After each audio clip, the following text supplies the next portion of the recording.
नमस्कार, एलनाबाद का महासंग्राम में आपका स्वागत है। मैं हूं आपके साथ केशव कुमार। एलनाबाद उपचुनाव के लिए चुनावी प्रचार जोर शोर से आज थम गया। इससे पहले आखिरी दिन सभी सियासी पार्टियों ने अपने अपने उम्मीदवारों को जिताने के लिए जोर आजमाइश कर दी। इस दौरान जमकर एक दूसरे पर वार किए गए, तो वहीं जीत की दावेदारी भी सभी पार्टियों ने पेश की।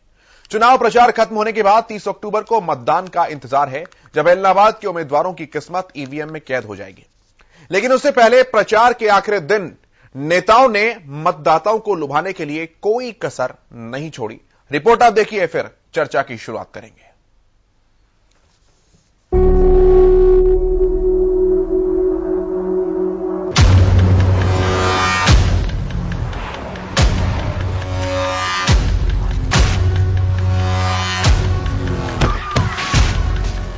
एलनाबाद उपचुनाव में सभी सियासी पार्टियों के धुआंधार प्रचार के बाद बुधवार को चुनावी शोर थम गया।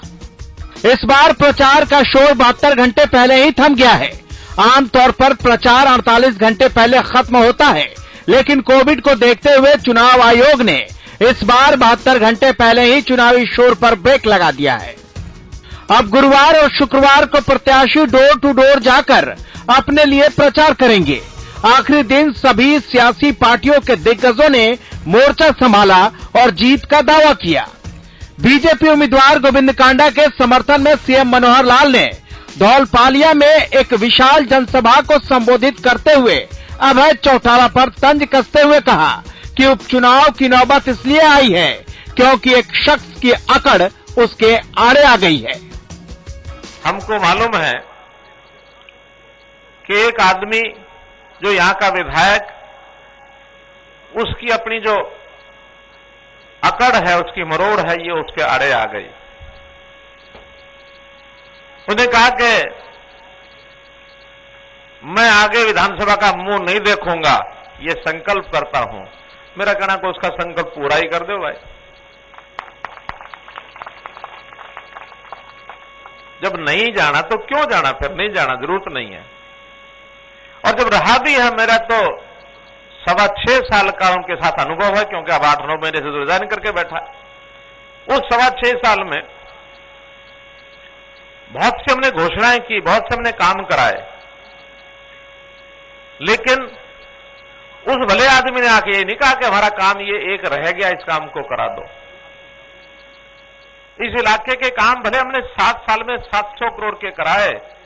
अगर कहीं कोई और विधायक ऐसा होता जो हमारे साथ जुड़ा हुआ होता तो 700 नहीं 1400 करोड़ के काम होते, या 1400 करोड़। वहीं सीएम ने अभय के घमंड पर तंज कसा तो गोविंद कांडा को सेवक बताते हुए वोट की अपील की, साथ ही विकास की गंगा बहाने का वादा भी किया। एक ऐसा व्यक्ति जिसके दबाव में हम हमेशा दहशत में रहते थे, उसको मिलने भी जाते थे। लोग बताते हैं कि हम पहले पूछते थे कि आज नेताजी का मूड कैसा है, ऐसे मिलने के लिए लोग जाते थे, नजदीक भी नहीं लगने देते थे। और हमारा कैंडिडेट गोविंद बीबा, सेवावृत्ति, भगवान से डरने वाला, हमेशा पूजा पाठ करके और तब हर काम के लिए बाहर निकलता है। भले ही साधन संपन्न है, लेकिन कोई गरूर नहीं है, कोई घमंड नहीं है। और एक तरफ इतना घमंड है कि आदमी को आदमी नहीं समझता। वो आदमी, ऐसे आदमी के साथ मुकाबला है। अब सोचना आपने है कि एक पंथ कई काज, निर्भयता, निडरता, हमारे काम के ऊपर मोहर, और आपको सरकार में शामिल होने वाला एक विधायक, जब चाहो उसके बाद जाकर के हमारे पास संदेश भेज देना। आधी रात को जितने काम किए हैं उससे ज्यादा काम, डबल काम हम कराने वाले हैं। चुनाव प्रचार के आखिरी दिन धौलपालिया से सीएम ने जहां गोविंद कांडा को जिताने की अपील की, तो वहीं गोविंद कांडा ने लोगों से एक मौका की मांग करते हुए 3 साल में 30 साल जितना विकास करने का वादा किया। साथ ही अभय पर भी जमकर बरसे। एक आपका आशीर्वाद वोट रूपी 30 तारीख को कमल के निशान पे लगाकर एक मौका मुझे दे सेवा का। मैं आपकी इतनी सेवा करके दिखाऊंगा कि जो 17 साल में विकास नहीं हुआ, मुझे पूरा विश्वास है हमारे माननीय मुख्यमंत्री जी वो विकास आपका 3 साल में करके दिखाएंगे। एक एक मत आपका 30 तारीख को हरियाणा सरकार में साझा होने का दिन है और जो भगवान राम को 14 साल का वनवास था, इलाहाबाद में 17 साल का वनवास था, उसको काटने का दिन 30 तारीख है। एक बात और है भाइयों, ऐसा तानाशाही आदमी, घमंडी आदमी और जिसकी कमर में सरिया गजाओ, इसको अब की बार आपने जरूर निकालना है, ये बात ध्यान में रखना। और एक आपके भाई को सेवा का मौका जरूर देना कि मैं मुख्यमंत्री जी के नीचे रहकर आपकी सेवा करूं, आपके हल्के की सेवा करूं, जो मुझे मुख्यमंत्री जी ने आपके पास सिर्फ सेवा के लिए भेजा है। वहीं डिप्टी सीएम दुष्यंत चौटाला ने भी ऐलनाबाद में बीजेपी उम्मीदवार गोविंद कांडा की भारी मतों से जीत का दावा किया है। सरकार से जन समर्थन बड़ी मात्रा में दिन प्रतिदिन बढ़ा है हमारे संयुक्त उम्मीदवार के पक्ष में, और कहीं ना कहीं बौखलाहट दिखी उन लोगों के जो कहते थे कि मैं घर से बाहर नहीं निकलूंगा तो भी विधायक बन जाऊंगा। ये दर्शाता है कि गठबंधन का उम्मीदवार भारी मतों से इस सीट को जीतकर सरकार की हिस्सेदारी में ऐलनाबाद को डालने का काम करेगा और ऐलनाबाद के अगले 3 साल के विकास के लिए प्रतिनिधि बनकर विधानसभा के अंदर ऐलनाबाद का पक्ष रखने का काम करेगा। मैंने तो निरंतर कल पूरे दिन में कई गांव का, शहर का दौरा किया और जो जन समर्थन मिला है वो हरियाणा सरकार के पक्ष में है, हमारे गठबंधन के। उधर कुरुक्षेत्र से बीजेपी सांसद नायब सैनी ने भी मंच से गोविंद कांडा के लिए वोट की अपील करते हुए विरोधियों पर वार किए। मैं आप लोगों को ये विश्वास दिलाता हूं कि गोविंद कांडा जी आप लोगों के गांव के काम भी करेंगे, आप लोगों के पर्सनल काम भी करेंगे, आपके क्षेत्र के विकास की गति को तेज करने का काम करेंगे।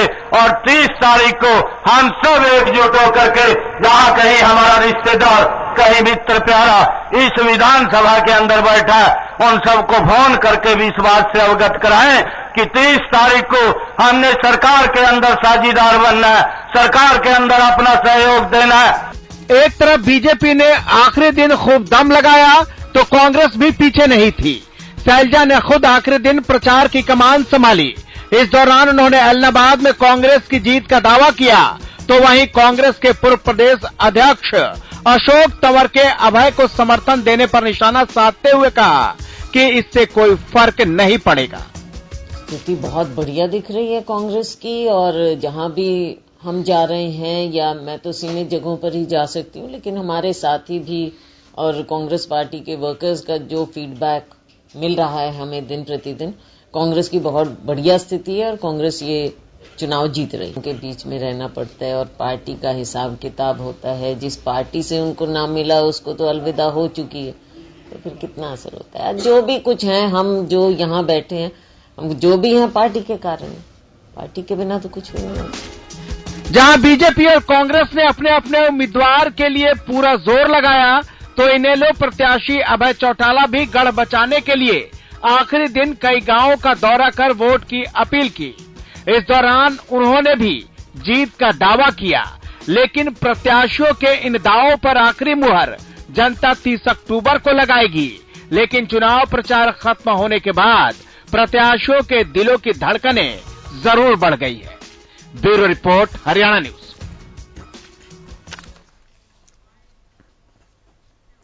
चलिए शुरुआत करते हैं चर्चा की। जो पैनल मेरे साथ जुड़ा है उसका परिचय मैं सबसे पहले आपसे कराऊं। मेरे साथ योगेश कौशिक जी हैं, जो कि राजनीतिक विश्लेषक हैं। भाजपा की तरफ से अपना पक्ष रखेंगे सत्यव्रत शास्त्री जी। कांग्रेस की तरफ से प्रवक्ता सुरेश रौड़ जी हमारे साथ हैं। लोकदल के प्रवक्ता विजेंद्र रेणु जी हमारे साथ हैं और जेजेपी प्रवक्ता अरविंद भारद्वाज जी हमारे साथ हैं। आप सभी का बहुत स्वागत है हरियाणा न्यूज पर। शुरुआत ओपनिंग कमेंट से करेंगे, क्योंकि आज आखिरी दिन था चुनाव प्रचार का। सभी ने पूरी ताकत झोंकी आज में चुनाव प्रचार करने में, किसी ने कोई कोर कसर नहीं छोड़ी है। लेकिन आने वाले 3 दिन जो है, ये इन बीते दिनों से भी महत्वपूर्ण है, जो कि इक्वेशंस को सेट करने में फाइनल मोहर लगाएंगे। ओपनिंग कमेंट से शुरुआत करता हूं। आप सभी अपने अपने राजनीतिक दलों को लेकर किस तरह की चुनावी समीकरण आज की तारीख में सोच रहे हैं और इन आने वाले 3 दिनों के लिए क्या कुछ अब रणनीति अपनाई जाएगी। शुरुआत अरविंद भारद्वाज जी आपसे। देखिए, जिस तरह का अब तक माहौल है ऐलनाबाद का, उससे तो स्थिति यही है, स्पष्ट है कि सरकार जो गठबंधन की सरकार है, जननायक जनता पार्टी और भारतीय जनता पार्टी, वो एक अच्छे मार्जिन से इस चुनाव को जीतने जा रही है और स्थिति हमारी बहुत बेहतर है। यहाँ अब इनके बीच, कांग्रेस और इनेलो के बीच लड़ाई दूसरे और तीसरे नंबर की है। वो स्थिति अपने आप तय करें। जिस तरह से पीछे कल हमने देखा उप मुख्यमंत्री दुष्यंत चौटाला जी के जो दौरे थे और जहां ये लोग कहा करते थे कि गांव में नहीं घुसने दिया जाएगा, गांव के लोग इनका स्वागत नहीं करेंगे, इन्हें बैठने के लिए जगह नहीं देंगे, कोई इन्हें सुनने वाला देखने वाला नहीं होगा, उसके विपरीत स्थिति थी। एक बहुत बड़ी भारी संख्या में, बड़ी भारी तादाद में बड़ी बड़ी जनसभाएं दुष्यंत चौटाला जी ने की। बड़ा भव्य उनका स्वागत जिस तरह से गांव के लोगों ने किया, ऐसा तो स्वागत कांग्रेस और इनेलो के प्रत्याशी का कहीं एक भी जगह इतना अच्छा स्वागत नहीं हुआ जिस तरह से कल उप मुख्यमंत्री जी का किया। तो यही बात निकल कर आ रही है चुनाव से कि पहले तो चुनाव जिस तरह से सभी पार्टियां लड़ ही रही थी, परंतु लास्ट जो ये 2-3 दिन जो लास्ट में आए हैं चुनाव प्रचार के, उनमें जननायक जनता पार्टी और भाजपा बहुत आगे लीड लेकर इन दोनों पार्टियों से जा चुकी है और पूरा विश्वास है कि एक अच्छे मार्जिन से चुनाव जीतेंगे। ठीक है, 2-3 दिन में आगे गई है। सुरेश रौड़ जी, क्या मानते हैं आप?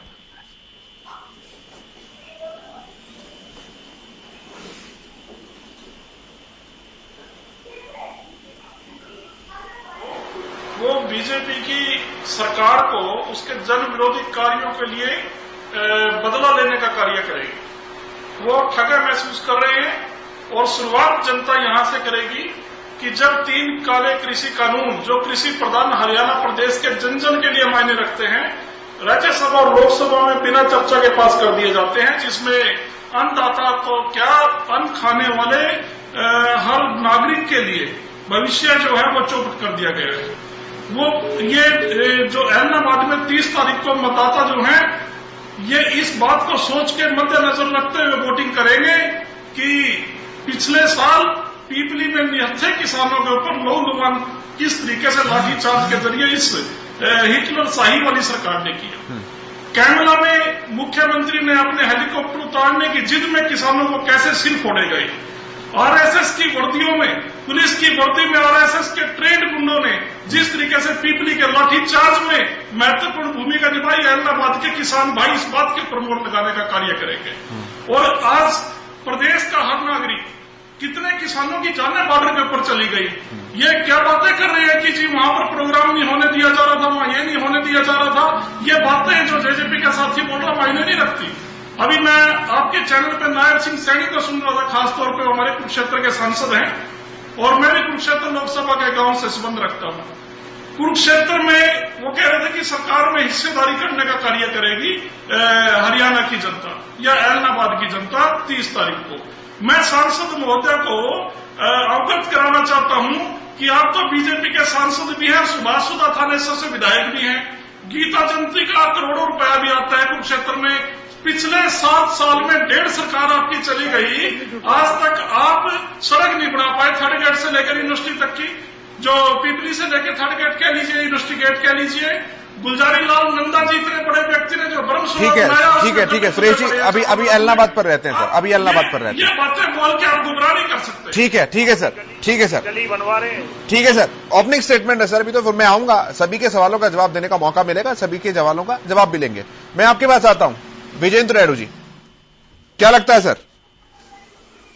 जी केशव जी, हाँ केशव जी, 7 साल का बीजेपी का शासन हिंदुस्तान ने देखा और हरियाणा प्रदेश ने भी देखा। 7 साल का जो शासन भारतीय जनता पार्टी का रहा, उसको मैं 2 लाइनों में आपको समझाने का प्रयास करूंगा। इस सरकार की जो नीति रही है वो ये नीति रही है कि महंगाई, बेरोजगारी, भ्रष्टाचार, अत्याचार से बैर नहीं, गरीब, मजदूर, छोटे व्यापारी और किसानी की खैर नहीं। ये इस भारतीय जनता पार्टी की सरकार का नारा रहा है।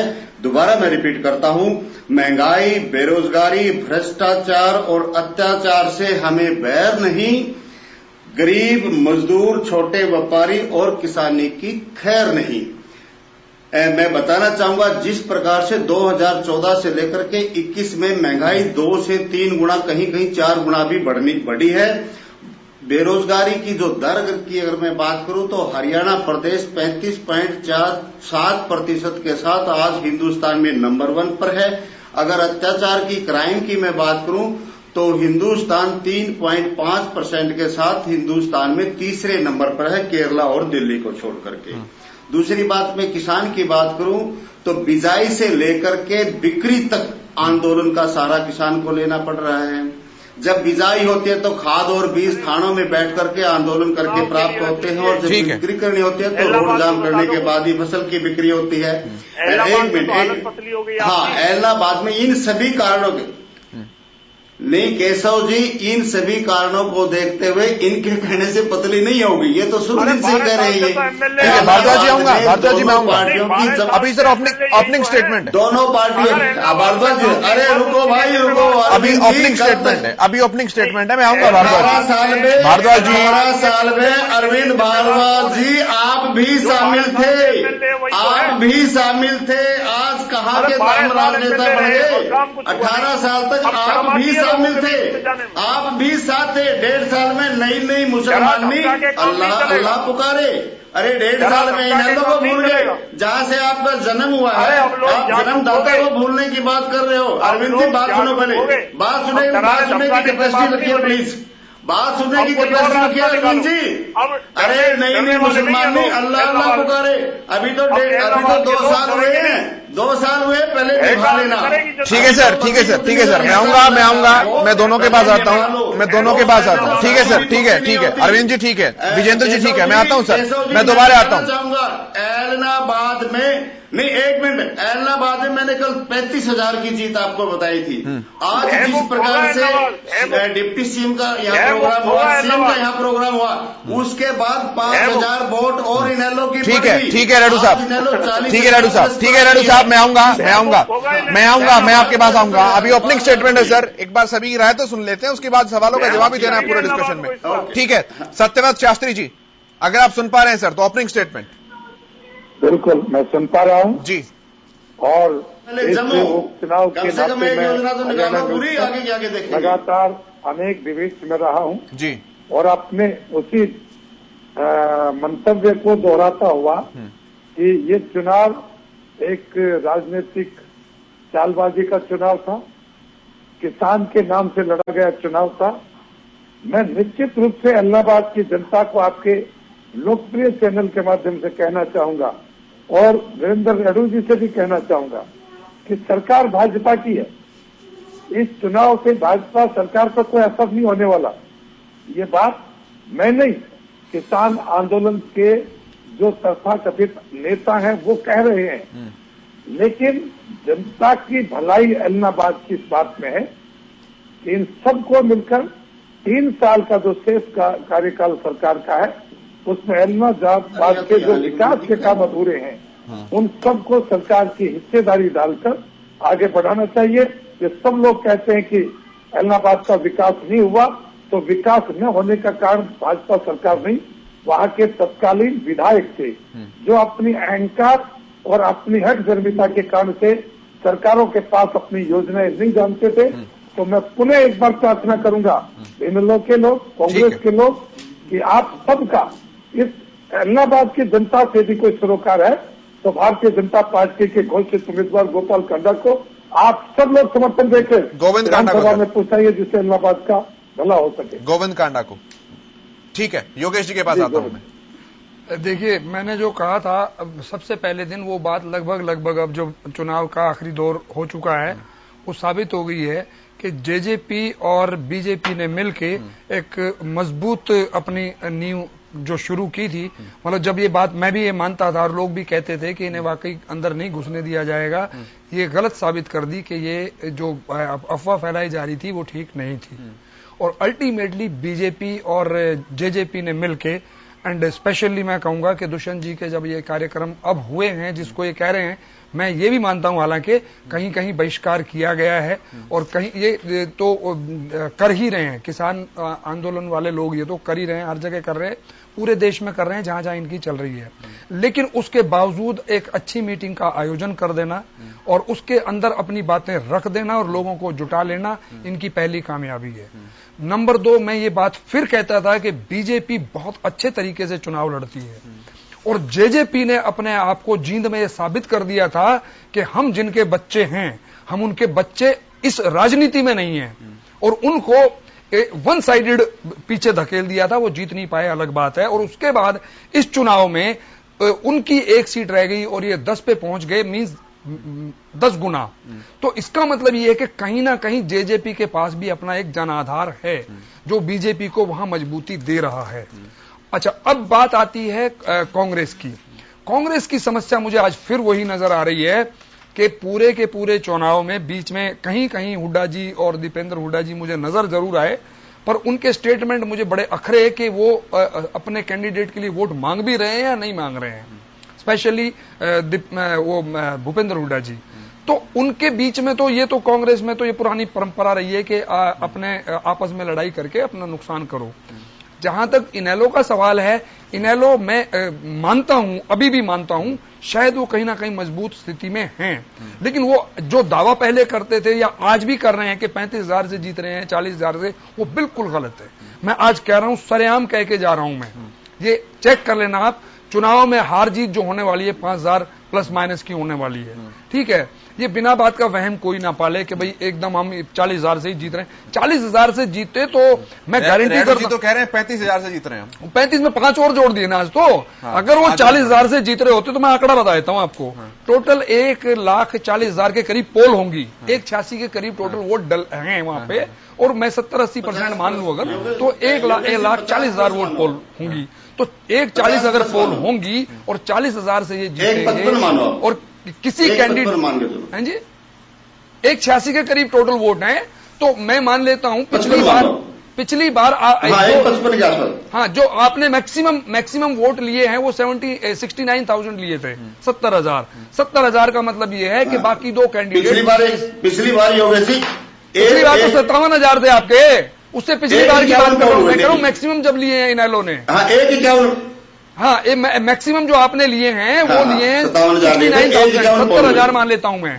आप वो भी आंकड़ा अगर छू जाएं, जो कि नहीं छूएंगे ये मुझे पता है, वो छू जाए अगर, तो इसका मतलब ये है कि जो दूसरे कैंडिडेट हैं वो 30,000 लेंगे, 60,000 वो लेंगे टोटल और 70,000 ये लेंगे, और बाकी जो कैंडिडेट शायद कुछ खड़े होंगे। तो वो बिल्कुल गलत आंकड़ा है, ये कहीं पे भी फिट नहीं बैठता है। 70,000 ये नहीं लेने जा रहे हैं, रादर 57,000 पिछली बार। मैं अगर ग्राफ के हिसाब से आऊं तो 70 से आ गए, 60 से भी नीचे, और 60 से भी नीचे अगर मैं बात करूं तो 50 से भी अगर नीचे चले गए, तो मैं कह रहा हूं इनके लिए खतरे की घंटी बज चुकी है। वो खतरे की घंटी बीजेपी बजाती है या कांग्रेस बजाती है, ये अभी वोट जिस दिन डल जाएंगी वो मैं आपको बता दूंगा। क्योंकि वोट जब पोल होती है, ये मैं फिर कह रहा हूं कि बीजेपी के पास और जेजेपी के पास एक इतना अच्छा वर्किंग अपना एटमॉस्फेयर रखते हैं, ये आखिरी दिन तक जब तक वोट डल रही होंगी ना, देख लेना इनके कैंडिडेट के बगल में या जो भी जहां पे हर बूथ के ऊपर इनके कम से कम 10-10, 15-15 लोग नजर आएंगे जो कि इफेक्ट डालते हैं लास्ट मोमेंट पे भी, और वो इफेक्ट जो है 2-3% भी अगर हो गया तो वहीं हार जीत का फैसला हो जाएगा। तो इसलिए मैं कह रहा हूं जब वोट डलने उसके बाद मुझे बुला लेना, मैं रिजल्ट बता जाऊंगा। ठीक है, हम साथ ही बैठ के विश्लेषण करेंगे योगेश जी। पैनल में कोशिश करूंगा मिलता जुलता ही रहे, जैसे मेहमान हमारे साथ रहते हैं। लेकिन अब मैं मुद्दों के ऊपर आता हूं और मैं सुरेश रौड़ जी आपके पास आता हूं। जिस तरह से आपने जिक्र किया था चीजों का, आरएसएस का, पीपली का, टीकरी का, कल तक बात होती थी महंगाई की, बेरोजगारी की, उसमें भी लोगों के मन में सवाल रहता था कि भैया एलनाबाद के जनता के जो मुद्दे हैं कम से कम वो सामने रखे जाएं। लेकिन कोई बात नहीं, अब राज्य स्तरीय मुद्दे रखते हैं तो भी बात चलती है। लेकिन आज कहां ले गए आप बात को? पीपली, टीकरी, आरएसएस, लगता है जनता देगी इन मुद्दों पर वोट? नहीं, मैं ये मुद्दे कंसर्न है। जो अभी 70,000 की बातें आप कर रहे थे ना, इतने हजार उस पर आएंगे, ये बात फालतू की बात थी जो अभी 5 मिनट पहले चल रही है। आप एंकर होकर कैसी बात कर रहे हैं? लोग देख रहे हैं जो मेरे मुद्दे हैं वो आम जनता से सरोकार रखते हैं, और जो अभी 70,000 चला रहे थे अभी टीवी की डिबेट में आप, तो आप 5,000 उस पर आएंगे, 10 उस पर आएंगे। मतलब डिबेट क्या होती है? आप सुरेश जी, विश्लेषण करने का अधिकार सभी को है, आप इसे गणित जो आए हुए हैं, आपने सुरेश जी आपने उनका नाम नहीं लिया, इसलिए बुरा लग गया उन्हें। नहीं, मैं तो उनका नाम कहा दूं मैं, बीजेपी थी 2 नंबर पे, इंपॉर्टेंट होते हैं, उनका कहा नाम लूंगा मैं। सुरेश जी आप एक बात बताइए, सुरेश जी आप एक बात बताइए, सुरेश जी आपसे मेरा सवाल है सर, आपसे मेरा सवाल है, इस पूरे उपचुनाव के अंदर जो कैंपेनर सबके पहुंचे हैं, भूपेंद्र हुड्डा से बड़ा कैंपेनर तो कोई नहीं पहुंचा अभी तक वहां पर कैंपेन करने के लिए। भूपेंद्र हुड्डा मंच से ये बात कहते हैं कि भाजपा प्रत्याशी गोविंद कांडा के भाई गोपाल कांडा सरकार में मेरे सहयोगी रहे और अभय चौटाला के साथ मेरे अच्छे रिश्ते रहे हैं, लेकिन मेरा निवेदन आपसे यह है कि आप कांग्रेस प्रत्याशी को विजयी बनाएं। पवन बेनीवाल का नाम भी नहीं लिया उन्होंने, क्या मतलब है सर इस बात का? मैं यही बयान कोट करना चाह रहा था, इसका जवाब दे सकते हैं तो बता दीजिए आप। मैं जवाब देता हूं। कांग्रेस का बच्चा कार्यकर्ता जानता है कांग्रेस के कैंडिडेट का नाम पवन बेनीवाल है। भूपेंद्र सिंह हुड्डा ने यह बोला नहीं, मेरी सुन लो ना बात। हाँ। आपने बोल दिया, मेरे जवाब तो सुन लो, धैर्य रखो। हाँ। भूपेंद्र सिंह हुड्डा साहब हमारे सीएलपी लीडर हैं, उनका कहने का यह मतलब है कि जो कांडा मेरे पास भी रह के गया, अभी क्या दुरुस्त तोड़ देगा इस नकली सरकार में? अब क्या काम कर लेगा? जो भूपेंद्र हुड्डा जी की किसानों की सरकार थी कांग्रेस पार्टी की, श्रीमती सोनिया गांधी मनमोहन सिंह जी के आदेश पर इतने कार्य करती थी, जब ये कांडा इलाहाबाद में तब धनुष नहीं तोड़ पाया, अब क्या कर लेगा? आप वर्तमान की बात करें सुरेश जी, अगर इतनी महत्वपूर्ण बात थी तो सर कब्जे धब्जे वाले बयान पर कुछ नहीं बोला भूपेंद्र हुड्डा जी ने? वो निशाना नहीं किया अभय जी के ऊपर? नहीं, अभय जी के बारे में भूपेंद्र सिंह हुड्डा ने क्या नहीं बोला? जब उन्होंने एक बात बोल दी कि कांग्रेस के कैंडिडेट को जिताइएगा, उसमें हाथी की पैर में सब कुछ आ गया। आप इस बात को मतलब खाल खींचने वाली बात करोगे, लेकिन जनता गुमराह नहीं होगी। मैं आपकी भी मजबूरी समझ सकता हूँ, आप चैनल पर बैठे हैं। सर मेरी कोई मजबूरी नहीं है, ना, आप राजनीतिक है, मजबूरी आपकी हो सकती है, मेरी 1% की मजबूरी नहीं है। केशव जी आपके माध्यम से मैं एक सवाल करता हूँ। अभी 2 तारीख को बीजेपी ने अपनी गवर्नमेंट के 2 साल का एक आयोजन करने का प्रोग्राम किया है। उसके बिल्कुल विरोध में विपक्ष ने अपना प्रोग्राम डिसाइड किया है, जो कि हुड्डा जी का डिसाइड किया हुआ है। चुनाव की वोटिंग हुई नहीं है और हुड्डा जी की और शैलजा जी की लड़ाई सरेआम अखबार में आ गई है। इसका मतलब मैं क्या मान के चलूं कि इस चुनाव पे वो इफेक्ट डालेगी या नहीं डालेगी? और मैं वही बात कर रहा हूं, 3% का इफेक्ट भी किसी भी कैंडिडेट को जिता सकता है और वो हरा भी सकता है। तो जब इनकी लड़ाई अपनी ऑन रोड आ चुकी है, अगर ये मना करते हैं तो मैं इनको अखबार भेज दूंगा, कटिंग भेज दूंगा। तो ये मेरी बात को क्यों नहीं मान रहे हैं? और अगर मानने के लिए कोई वजह नहीं है तो बता दें कि ये तो झूठी है वजह। देखिए, मैं इस विषय में मैं इतना कहना चाहता हूं, हुड्डा साहब और शैलजा जी की लड़ाई का जो आप बार बार जिक्र कर रहे हो, दोनों ही बड़े नेताओं ने, हरियाणा कांग्रेस के दोनों ही बड़े नेताओं ने इलाहाबाद में कांग्रेस पार्टी के प्रचार में जान फूकी है। ये मुद्दा यही खत्म हो जाता है। उन्होंने कांग्रेस उम्मीदवार के लिए वोटिंग की अपील की है और जो कांग्रेस पार्टी के कार्यकर्ता वो दिन रात लगे हुए हैं। और हम इसमें ना 3% का मार्जिन नहीं है, अभी सवाल कर 3% का मार्जिन नहीं है। इसमें बीजेपी के कैंडिडेट की जमान जब्त होने जा रही है। आप जनता को गुमराह करने की कोशिश 75 पार के नारे की तरह दोहरा के कर रहे हो। आप गुमराह कर रहे हो इस चैनल के माध्यम से। कांग्रेस का डिस्ट्रिक्ट प्रेसिडेंट का नाम बताएंगे आप जरा मुझे? ऐसा है कि कांग्रेस के डिस्ट्रिक्ट प्रेसिडेंटों की लिस्ट और ब्लॉक अध्यक्षों की लिस्ट आज के दिन कौन है बताओ? चुनाव किसकी अध्यक्षता में लड़ा जा रहा है बता दो आप। हमारी प्रदेश अध्यक्षा कुमारी शैलजा जी, हरियाणा प्रदेश के डिस्ट्रिक्ट प्रेसिडेंट कौन है? जिलाध्यक्ष का नाम पूछ रहे हैं? जिलाध्यक्ष का नाम पूछ रहा हूं मैं। आप मेरी बात सुनोगे या आप अपने आप बोलोगे? मैं ये कह रहा हूं कि हमारी लिस्ट जिलाध्यक्षों की, ब्लॉक अध्यक्षों की अभी तक नहीं आई है। कितने साल हो गए? कितने साल हो गए? नहीं, आपको क्या तकलीफ है इस बात से? अरे मैं कह रहा हूं चुनाव कैसे लड़ते हो आप? मुझे आपके लड़ने पे शक होता है। मैं ये एंकर से पूछना चाहता हूँ, ये कौन है, किस पार्टी का क्या नाम है? राजनीतिक विश्लेषक बैठे हैं सर, राजनीतिक विश्लेषक बैठे हैं, राजनीतिक विश्लेषक बैठे हैं। आपकी पार्टी 2-4 लोगों की बपोती नहीं है सर। आपकी पार्टी देश के ऊपर राज करने के सपने देखती है, राज्य के ऊपर राज कर चुकी है, देश की सबसे पुरानी पार्टी है। वो राजनीतिक विश्लेषकों को दुखती रग पे हाथ रख दिया क्या मैंने? क्या बात करें? आपकी दुखती रग पे हाथ रख दिया लगता है मैंने। ठीक है सर, कोई बात नहीं। वो सिर्फ इतना कह रहे हैं, वो सिर्फ इतना कह रहे हैं सर, वो सिर्फ इतना कह रहे हैं। बिना ऑर्गेनाइजेशन के चुनाव कैसे लड़ोगे? ठीक है, अपनी बात पूरी करिए, फिर मैं आता हूं फटाफट से, फिर मैं अरविंद जी के पास आऊंगा। जल्दी सुरेश जी, जल्दी से। अभी अभी बिना ऑर्गेनाइजेशन के हम चुनाव जीत के दिखाएंगे। दूसरी बात, मैं मुद्दे पे आता हूं। मैं आपको फालतू की बातों में आप मुझे उलझा रहे हैं। मैं जो बात कहना चाहता हूं, मेरी वो बात पूरी होने दीजिए। 1 मिनट का समय लूंगा सिर्फ। जो मैंने पहले किसानों का मुद्दा उठाया, मैं उसी कड़ी को आगे बढ़ाता हुआ कहना चाहता हूं, ये ऐलनाबाद की जनता 30 तारीख को पेट्रोल और डीजल के दिन रात बढ़ते दामों के ऊपर चुनाव लड़ेगी। ये जनता ये फैसला करेगी कि मनमोहन सिंह जी की सरकार में जब क्रूड ऑयल 150 के पार होता था तो 60 और 70 रुपए डीजल और पेट्रोल था। आज 60 और 70 क्रूड ऑयल है और 100 के पार डीजल और पेट्रोल है। ये ऐलनाबाद का प्रत्येक मतदाता इस बात को ध्यान में रखते हुए कांग्रेस पार्टी को जिताने का कार्य करेगा। ठीक है, ये अभी तक इस विषय के ऊपर आप बात नहीं करना चाहते। ठीक है सर, नहीं तो ठीक है सर, ये राजनीति, ये आपका मुद्दा है। आप किन मुद्दों के ऊपर चुनाव लड़ रहे हैं, वो आपकी इंडिपेंडेंसी है सर, मैं उसमें कोई इंटरप्शन नहीं कर रहा हूं। ये ठीक है, आप ये मुद्दा लेके जा रहे हैं, ये आपका मुद्दा ठीक है, बिल्कुल ठीक है। आप इस मुद्दे पे एक बार बोल के पेट्रोल पंप पे बैठ के उसके बाद लोगों के बीच में नहीं आ पाए, लोगों को नहीं समझा पाए। बैठकर ऐलनाबाद की जनता से कांग्रेस पार्टी के लिए अगर मैं मतदान की अपील करता हूं, पेट्रोल और डीजल के बढ़ते दामों के खिलाफ मतदान करने की कांग्रेस पार्टी के पक्ष में, तो आप मेरा समय बर्बाद करते हैं फालतू की बात में। सर, अगर ये अपील आपके नेता मंचों से कर लेते तो काम करती। ये अपील अगर आप मंचों से कर लेते तो काम करती। चैनल के पैनल में बैठकर अपील नहीं हुआ करती है। प्रत्येक अपोजिशन का काम जो है, हमारे राष्ट्रीय नेता रणदीप सुरजेवाला जी, हमारे ठीक है सर, रणदीप सुरजेवाला जी, ठीक है सुरेश, ठीक है सुरेश, ठीक है सुरेश, ठीक है सुरेश, ठीक है सर, ठीक है सर, लेकिन आपको साफ सुनना हुआ है। ठीक है सर, कोई बात नहीं, आपकी नाराजगी भी जायज है, मैं समझ सकता हूं। अरविंद जी, मैं आपके पास आता हूं, रखिए अपनी बात। देखिए, स्थिति ये है कि अगर हुड्डा साहब किसी को टिकट दिला दें तो सुरजेवाला जी और शैलजा जी मुंह फुलाए घूमते हैं, और शैलजा जी ने टिकट दिला दी तो हुड्डा साहब मुंह फुलाए घूम रहे हैं। तो अमूमन कांग्रेस की स्थिति बड़ी दयनीय है ऐलनाबाद में। जो रिजल्ट है वो तो आने वाली 2 तारीख को पता चल जाएगा, इससे ज्यादा मैं इनके बारे में क्या कहूं। परंतु हाँ, इतना जरूर है कि अब की बार ऐलनाबाद की जनता ने ये तय किया है कि वो, आप अपनी बारी बोल लें सर, आप अपनी बारी, कि ऐलनाबाद की जनता ने ये जरूर तय किया है कि ऐलनाबाद को भयमुक्त करेंगे।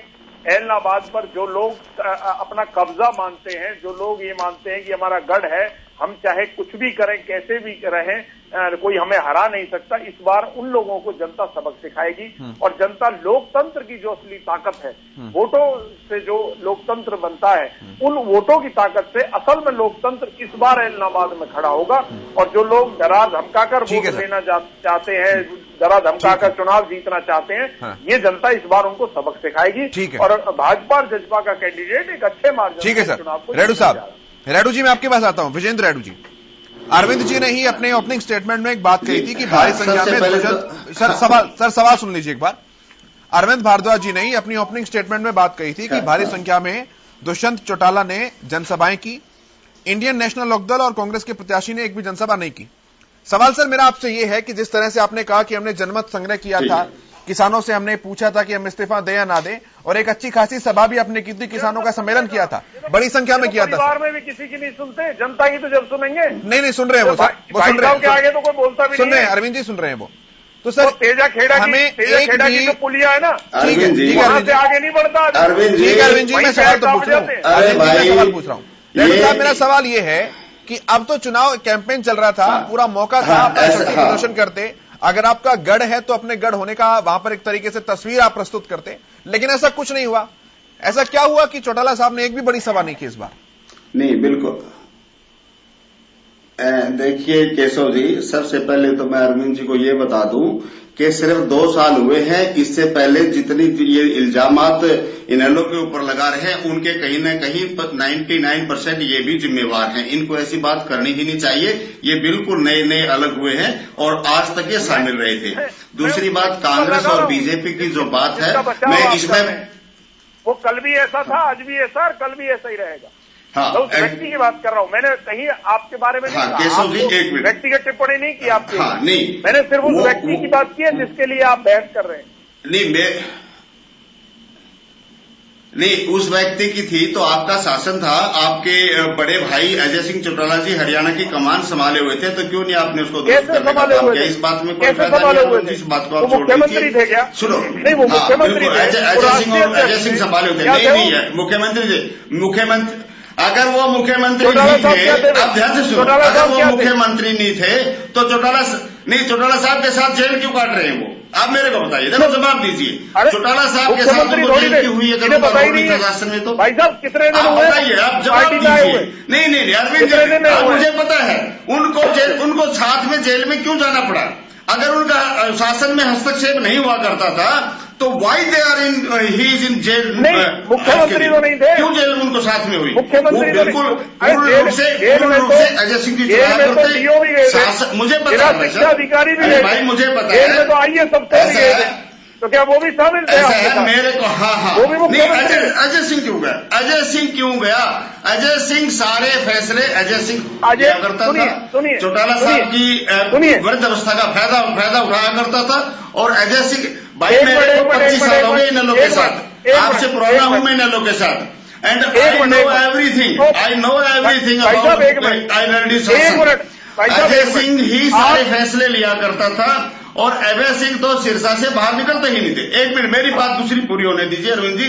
सब जानते हैं, जनता सब जानती है, आप कितनी भी बात करें, इलाहाबाद की जनता बहुत समझदार है, बहुत सियानी है, वो सब समझती है।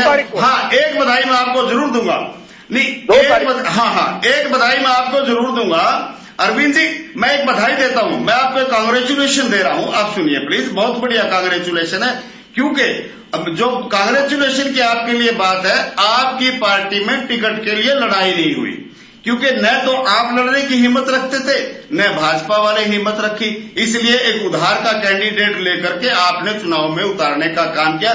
यहीं से इलाहाबाद की जनता ने आपकी औकात को समझ लिया है कि आप कितने पानी में खड़े हुए हो। इसी प्रकार से कांग्रेस के पास भी कैंडिडेट नहीं था, उनकी औकात को भी इलाहाबाद की जनता ने अच्छे से समझ लिया कि जो दल उधार का कैंडिडेट लेकर के चुनाव में उतरते हैं, केवल और केवल एकमात्र इंडियन नेशनल लोकदल पार्टी है जिनका अपना खुद का उम्मीदवार है। नहीं तो तुमने तो मांग करके कैंडिडेट मैदान में उतारे हैं। तुम किस मुंह से ये उम्मीद कर रहे हो कि हमारे को जनता वोट देगी? तुम्हारा घर का कैंडिडेट है, आपका है नहीं, सॉरी तुम्हारा निकल गया, इसके लिए मैं सॉरी फील करता हूं। आपके पास घर का कैंडिडेट नहीं है, आप फिर भी जीत के दावे कर रहे हो। आपको भाई साहब मैं एक सवाल कर रहा हूं सर, आप केशव जी, ठीक है, मैं आप इसे सवाल कर रहा हूं, मैं आप इसे जवाब ले रहा हूं इस बात का। रेणु साहब, आपने पैनल में आज ये मुद्दा उठाया है सर, लेकिन आपको पता है कि ये मुद्दा चुनावी मुद्दा अभी तक नहीं बन पाया। आप चाहते तो इसे भुना सकते थे, लेकिन चुनावी मुद्दा क्या बना? चुनावी मुद्दा यह बना कि अभय सिंह चौटाला ने इस्तीफा क्यों दिया, अभय सिंह चौटाला दोबारा चुनाव क्यों लड़ रहे हैं। तो इसी चुनावी प्रबंधन की बात तो योगेश कौशिक जी कर रहे हैं। हाँ, कि जो बयान दिए गए कब्जे धब्जे वाले, अगर मुद्दों पर बात कर लेते तो हो सकता है कि केशव जी इन बातों में कोई दम नहीं है, इलाहाबाद की जनता सब जानती है। अभय सिंह चौटाला ने इस्तीफा दिया, मैं आपके माध्यम से बहुत बार मैं कह चुका हूं। अभय सिंह अगर सुनो एक मिनट, मेरी बात पूरी होने दो। अभय सिंह चौटाला अगर इस्तीफा नहीं देते तो सरकार को जनता के बीच में नहीं आना पड़ता। अभय सिंह एक मिनट, अभय सिंह के चौटाला के इस्तीफे से कहा या नहीं कहा? अभय सिंह चौटाला के इस्तीफे देने से आज सरकार को जनता के बीच में घुटने पर आना पड़ा है। जनता के बीच में आकर के अपनी नाक रगड़ने का काम अभय सिंह चौटाला ने करवाया, सरकार ने किया है। अब जनता फैसला करेगी।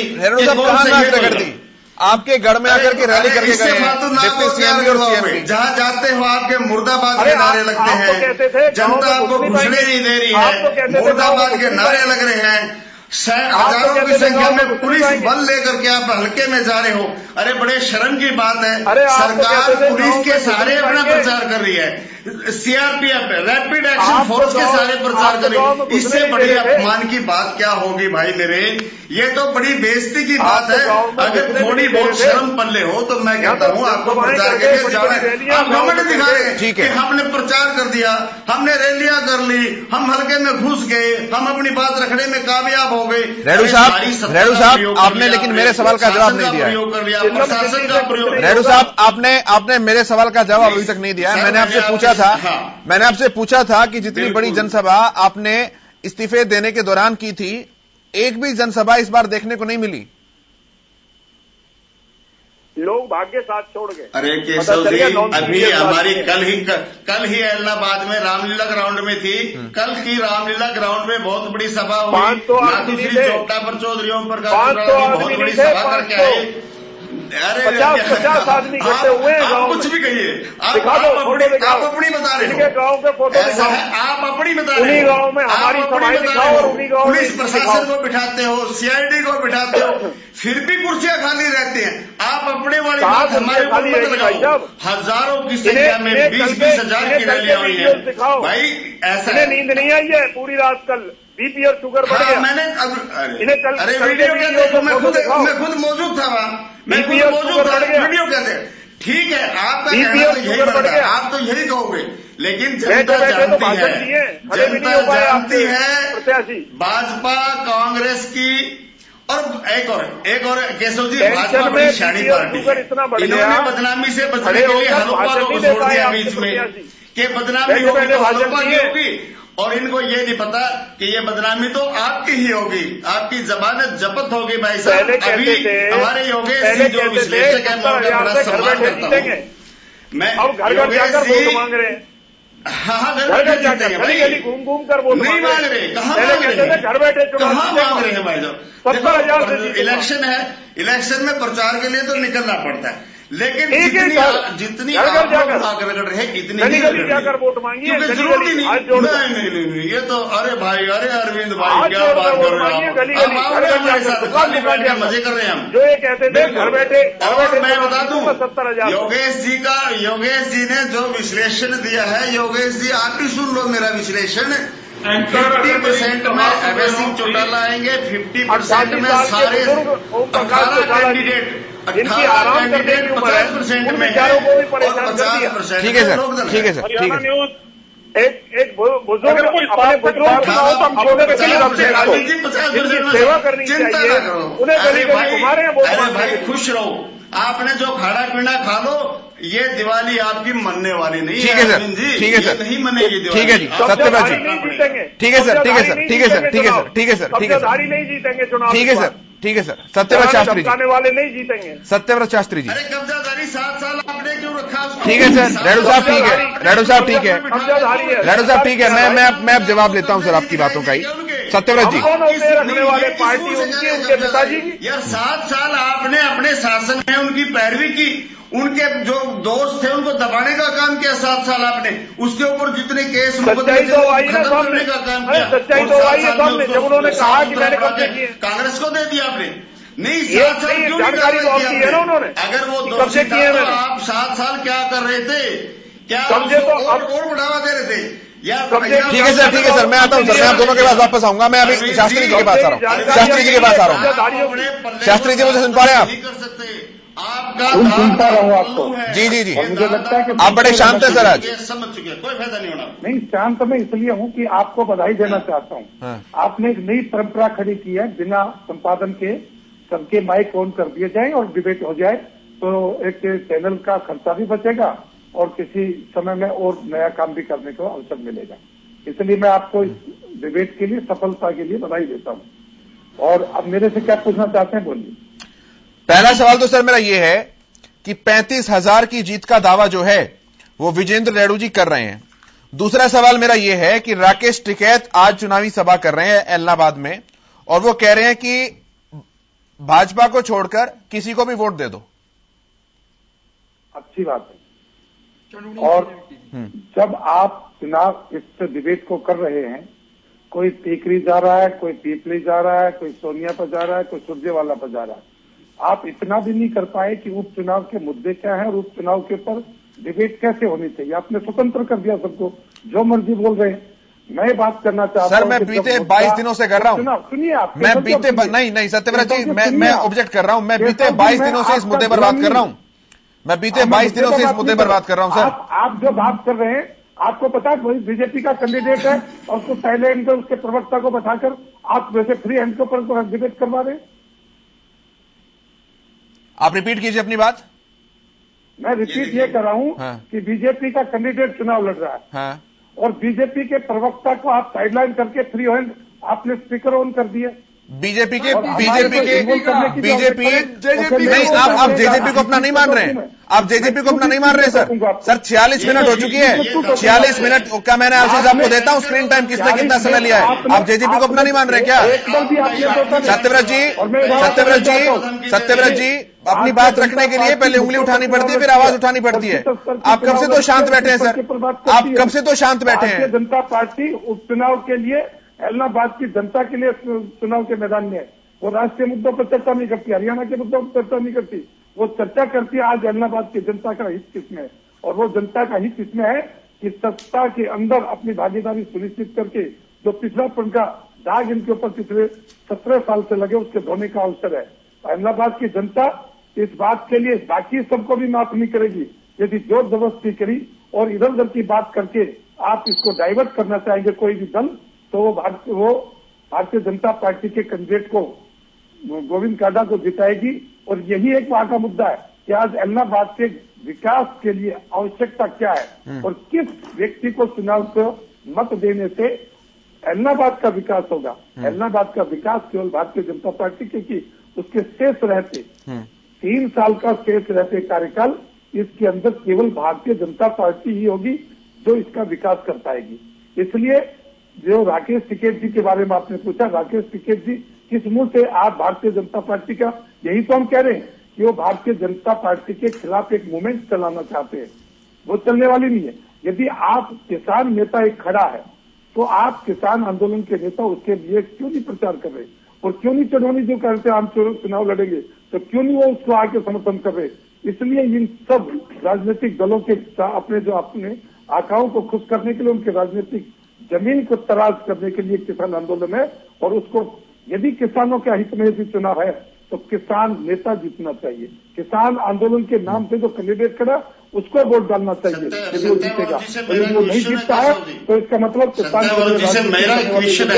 केवल और भारतीय जनता पार्टी का विरोध खड़ा करके और अपनी राजनीति चमकाना चाहते हैं। ठीक है योगेश जी, मैं आपके माध्यम से सवाल करता हूं बीजेपी के सत्यावर जी से क्वेश्चन है। ठीक है रेड्डू साहब, मैं आता हूं, मैं एक बार योगेश जी की बात ले लूं फिर मैं आता हूं। आपके माध्यम से सवाल कर रहा हूं। देखिए वैसे नतीजे कोई नहीं कह सकता क्या आएंगे। अगर बीजेपी हारती है तो क्या ये मानेंगे कि किसानों की तीनों मांगे जायज है? आप ये मानने के लिए तैयार है कि किसान नेता वहां से चुनाव लड़ रहा, वो हार गया तो किसान आंदोलन आप आउटराइटली अगर रिजेक्ट कर रहे हैं तो क्या आप आउटराइटली ये मान लेंगे कि हाँ तीनों बातें उनकी जायज हैं? मैं ये कह रहा हूं कि यदि वहां किसी किसान आंदोलन का एक कार्यकर्ता चुनाव लड़ रहा है, वो यदि चुनाव जीतता तो मैं मानूंगा कि किसान आंदोलन कृषि कानून दोनों। वो राजनीतिक आदमी नहीं है सर, वो राजनीतिक आदमी नहीं है, वो अपने हक के लिए लड़ रहा है। वो राजनीतिक आदमी नहीं, वो चुनाव नहीं लड़ेगा। वो किसान आंदोलन के नाम से लड़ रहा है। नहीं वो नहीं सर, देखिए सर, देखिए सर, वो स्कैम का नहीं है सर। आपकी जो बात जायज है वो जायज है। मैं कह रहा हूँ आपको सपोर्ट नहीं कर रहा। किसान आंदोलन में उसको देखा है कि नहीं? वो किसान आंदोलन का हिस्सा है कि नहीं? है ना, वो किसान आंदोलन का हिस्सा है। उसी किसान आंदोलन में जाके यदि किसान आंदोलन को यदि जीवित रखना चाहेगी जनता तो उसको चुनाव जीतेगा। हम हार स्वीकार करेंगे, कृषि कानूनों के ऊपर विचार करेंगे। और यदि वो हार गया तो आप बताइए क्या हम विचार करें कि नहीं करें? हाँ बिल्कुल, मैं तो बिल्कुल क्लियर कट यही तो बात जानना चाह रहा हूं कि किसान आंदोलन को सपोर्ट किया इनेलो ने भी और कांग्रेस ने भी।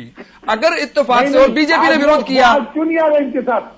आज किसान नेता इनके पक्ष में क्यों नहीं आ रहे? नहीं आ रहे हैं ना, मैं यही तो सवाल किया है इन्होंने, केशव जी ने यही सवाल किया सर। करो और हम एक कैंडिडेट खड़ा करेंगे सर। उन्होंने क्यों नहीं कैंडिडेट खड़ा किया? नहीं वो राजनीतिक लोग नहीं है, वो क्यों करेंगे? अरे यार क्यों नहीं करेगा? वो राजनेता नहीं है तो राजनेताओं को चलाने वाले और उनके पीछे सर आपके इस बयान का मतलब मैं एनालाइज करके बता सकता हूं कि आप ये क्यों कह रहे हैं। आपको कोई अधिकार नहीं, मैं जो बात करूंगा वो सीधी करूंगा। मैं सीधी नहीं कर रहे हैं आप राजनीतिक बात कर रहे हैं किसान से। लड़ रहे हैं, यदि वो जीतेंगे तो हम विचार करेंगे। आप एक ये राकेश टिकैत चढ़ोनी आकर वो कहते हैं केवल भाजपा को वोट नहीं देना, ये बाकी पे बराबर है, तो बाकी भाजपा के बराबर है तो क्यों नहीं निर्दलीय, क्यों नहीं किसान नेता को जीतना चाहिए? अरे सर बंगाल में भी उन्होंने यही कहा था कि बीजेपी को वोट मत दो, चाहे किसी को दे दो। मैं ये कह रहा हूं कि वो जब चढ़ोनी के बयान को सुनिए, चढ़ोनी जी ने कहा कि वैसे तो ये सब बराबर है, तो वैसे सब बराबर है तो कैंडिडेट उनका निर्दलीय भी खड़ा है ना, क्यों नहीं समर्थन कर रहे उसका? और क्यों नहीं अपना कैंडिडेट खड़ा किया उन्होंने? मैं यही तो कह रहा हूं वो राजनीतिक लोग नहीं है सर, वो किसान लोग हैं। आपके कहने से नहीं है क्या? आपके कहने से नहीं है क्या? उनका राजनीतिक दल है कोई? नहीं मेरे कहने से है, यस मेरे कहने से है, मैं उनकी सपोर्ट में हूं, लेकिन उनका कोई दल नहीं है, उनका राजनीतिक दल कोई नहीं है। चुनाव लड़ा कि अच्छी बात है ना कि बिना दल के आदमी को जिताओ। इसे पता चले तुम्हारी ताकत क्या है। ठीक है, ठीक है। मतलब आप नैरेटिव भी बदल देना चाह रहे हैं इन बातों का। सवाल तीन किसान आंदोलन पे एक एमएलए आपका रिजाइन करके आया है। आप जिस प्रकार टिप्पणी चुपड़ी बात करते हैं वो समीक्षक नहीं है। समीक्षा मैं कह रहा हूँ कि जब आंदोलन किसान आंदोलन के नाम से चुनाव लड़ रहा है तो किसान के समर्थन का जो कैंडिडेट है उसको क्यों नहीं चुनाव जीतना चाहिए। मैं आपसे किसान नेता आकर उसको चुनाव प्रचार कर रहे हैं। सब तीनों पार्टियों को बराबर मानते हैं। नहीं। तीनों पार्टियों को बराबर कहते हैं, भाजपा का विरोध क्यों कर रहे हैं? क्योंकि बिल आप लेके आए सर, पार्टियों को अब आपके विरोध में लड़ रहे हैं, तो अब आपके विरोध में लड़ रहे हैं सर। एक नहीं, किसान आंदोलन किसानों का आंदोलन नहीं। मैं जवाब देता हूँ। आप अधूरी बात कर रहे हैं सर। एक एमएलए आपका रिजाइन करके आता है 3 कृषि कानूनों की वजह से, और कांग्रेस आपके खिलाफ वो मोशन लेके आती है विधानसभा में, चाहे हार जाती है। मैं मानता हूं हार गई वो, तो आप अपनी जीत का डंका बजाते हैं उस जगह तो। और अगर यहां पे मैं सीधा सवाल कर रहा हूं, भाई दिव्य, अगर आप यहां हारते हैं तो आप 3 किसान कानूनों को सही मानेंगे या नहीं? मैं कह रहा हूं कि किसान के कानून के ऊपर चुनाव लड़ा जा रहा है, वहां कांग्रेस और इन लोग को छोड़कर अगर ये ठीक है सर, कोई बात ठीक है सर, ठीक है। समय की थोड़ी सी कमी है सर, समय की थोड़ी कमी है। मैं सबके पास अब 20 सेकंड के लिए आ रहा हूं। ठीक है शास्त्री जी, समय की मेरे पास थोड़ी सी कमी है, समय की मेरे पास कमी है। मैं 20 सेकंड के लिए आ रहा हूं। रेणु साहब, मैं शुरुआत आपसे कर रहा हूं, लेकिन केवल 20 सेकंड सर, शार्प 20 सेकंड्स। हाँ, देखिए, एक तो सत्यव्रत जी जिस भाषा का प्रयोग कर रहे हैं डिबेट के ऊपर, ऐसी भाषा शोभा नहीं देती इनको। ये सत्ता का घमंड दिखाने का काम कर रहे हैं। हमने बहुत बार देखा सत्यव्रत जी को इतना ज्यादा टाइम मिलता है। आप बीच में मत बोलिए सत्यव्रत जी, इतना ज्यादा टाइम मिलता है, हम ऐसे कैसे उठ करके चले जाते हैं और हम कभी इस तरह की घमंड की बात नहीं करते। घमंड दिखाने सत्यव्रत जी, बात सुनिए, बात सुनिए, आप बात सुनने की हिम्मत रखिए। शास्त्री जी, आप बड़े आदमी हो और हम सम्मान करते हैं आपका। आपने बताया ऐलाहाबाद में 17 साल में क्या विकास हुआ। केशव जी, 17 साल में से सबसे ज्यादा अगर शासन रहा तो भाजपा पार्टी का। ठीक है शास्त्री जी, सुन लेते हैं आप। केशव जी, सुन लेते हैं, फाइनल कमेंट प्लीज। रेणु साहब। हाँ, केशव जी, शास्त्री जी बात सुनाओ। शास्त्री जी ने कहा कि 17 साल में ऐलाहाबाद का विकास नहीं हुआ। 17 साल में से 10 साल कांग्रेस का शासन रहा, 6 साल इनेलो का रहा और 6 + 7 13 साल भाजपा का रहा, क्योंकि भाजपा इनेलो के साथ भी शामिल थी। इस समीकरण से साफ दिखाई देता है कि सबसे ज्यादा अगर शासन में रही है तो भारतीय जनता पार्टी रही है। भारतीय जनता पार्टी जवाब दे इस बात का। अरविंद जी, 13 साल आप शासन में रहे। अरविंद जी 20 सेकंड केवल। ठीक है रेणु साहब, प्लीज। रेणु साहब, अरविंद जी केवल 20 सेकंड, जल्दी से। ठीक है। आने वाला जो चुनाव है 30 तारीख का, इसमें ऐलाहाबाद की जनता भयमुक्त होगी और जो डरा धमका कर जो लोग यहाँ पर राज करते आए हैं, चुनाव जीतते आए हैं, इस बार जनता उनको सबक सिखाएगी और जननायक जनता पार्टी और भाजपा चुनाव जीत कर। ठीक है, सुरेश जी। देखिए, समूचा विपक्ष एकमात्र कांग्रेस पार्टी के रूप में आज ऐलाहाबाद के उपचुनाव में विद्यमान है। चाहे INLD के अवैध चौटाला हो या जेजेपी के साथी हो या बीजेपी के लोग हों, ये बीजेपी, जेजेपी, INLD और चौथी के घटक दल हो रहा है अकाली दल, ये चारों के चारों एक है। और ऐलाहाबाद की जनता कांग्रेस पार्टी को विपक्ष के तौर पे देख रही है। जैसे हमारे सम्मानीय नेताओं ने, राहुल जी, प्रियंका जी ने अभी जनमानस से जुड़े जैसे मुद्दों को उठाया, दबंगाई की राजनीति को उन्होंने हाशिए पे लाके खड़ा कर दिया। ठीक है सर, ये भूमिका निभाई ठीक है सर, जाएगी। ठीक है सुरेश जी, ठीक है सुरेश जी, ठीक है सुरेश जी। शास्त्री जी 20 सेकंड। देखिए, ये चुनाव चौधरी देवीलाल की कर्म भूमि को केंद्र मानकर चुनाव लड़ा जा रहा है। हमारी 7 साल की उपलब्धियां और चौधरी देवीलाल की विरासत का जो हम प्रतिनिधित्व करते हैं जेजेपी के माध्यम से, उसके आधार पर भारतीय जनता पार्टी का उम्मीदवार गोविंद कांडा इस ऐलाहाबाद की जनता को और उसके आने वाले विकास को बढ़ाने के लिए चुनाव जीतेंगे।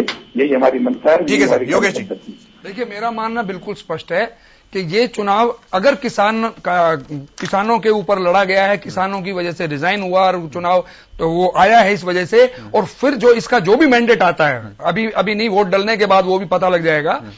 90% सरकार की भी नींद खुल जानी चाहिए और 90% अपोजिशन की भी नींद खुल जानी चाहिए। जो हारता है उसके नतीजे बहुत दूरगामी मेरे हिसाब से जाएंगे। ठीक है सर, ठीक है सर, बहुत धन्यवाद आप सभी का। योगेश जी, सत्यव्रत शास्त्री जी, सुरेश रौड़ जी, विजेंद्र रेणु जी, अरविंद भारद्वाज जी, इस चर्चा में शामिल होने के लिए बहुत धन्यवाद। मेरे साथ इस कार्यक्रम में इतना ही, लेकिन खबरों का सफर लगातार जारी है।